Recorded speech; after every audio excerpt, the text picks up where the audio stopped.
বাংলাদেশে কোনো যোগ্য লোক নেই, আর বিদেশ থেকে লোক ভাড়া করে আনছে ডক্টর ইউনূস। তাদেরকে দিয়ে তিনি দেশ চালাচ্ছেন। আসুন জেনে নেই তিনি কাদেরকে ভাড়া করে আনছেন বাংলাদেশ চালানোর জন্য। ডক্টর ইউনূস নিজেই আমেরিকার নাগরিক, তাছাড়া তার জার্মানি, ফ্রান্স, ইতালির নাগরিকত্ব আছে। পরিবেশ উপদেষ্টা রিজওয়ানা হাসানা ব্রিটিশ নাগরিক। প্রধান উপদেষ্টার আন্তর্জাতিক বিষয়ক বিশেষ দূত লুৎফে সিদ্দিকী সুইজারল্যান্ডের নাগরিক। জাতীয় নিরাপত্তা উপদেষ্টা খলিলুর রহমান যুক্তরাষ্ট্রের নাগরিক। ডক্টর আনিসুজ্জামান চৌধুরী প্রধান উপদেষ্টার বিশেষ সহকারী, অস্ট্রেলিয়ার নাগরিক।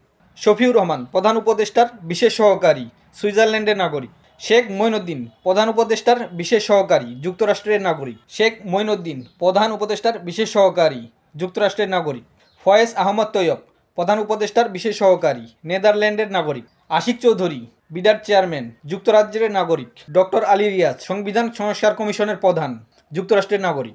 ডক্টর বদিউল আলম মজুমদার নির্বাচন সংস্কার কমিশনের প্রধান, যুক্তরাষ্ট্রের নাগরিক। কামাল আহমেদ গণমাধ্যম সংস্কার কমিশনের প্রধান, ব্রিটিশ নাগরিক। ডক্টর মোস্তাক হোসেন দুদক সংস্কার কমিশনের প্রধান, ব্রিটিশ নাগরিক।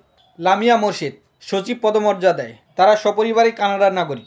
মনির হায়দার প্রধান উপদেষ্টার ঐকমত্য বিষয়ক বিশেষ সহকারী, যুক্তরাষ্ট্রের নাগরিক। সাজিব এম খায়রুল প্রধান উপদেষ্টার একান্ত সচিব, যুক্তরাষ্ট্রের নাগরিক। বাহ, খুব সুন্দরভাবে দেশপ্রেমিকদের দিয়ে বাংলাদেশ চালাচ্ছি। তার কাছে আপনারা কি আশা করতে পারেন? আপনারাই ভাবুন, আপনারা চিন্তা করুন, আপনারা মতামত দিন।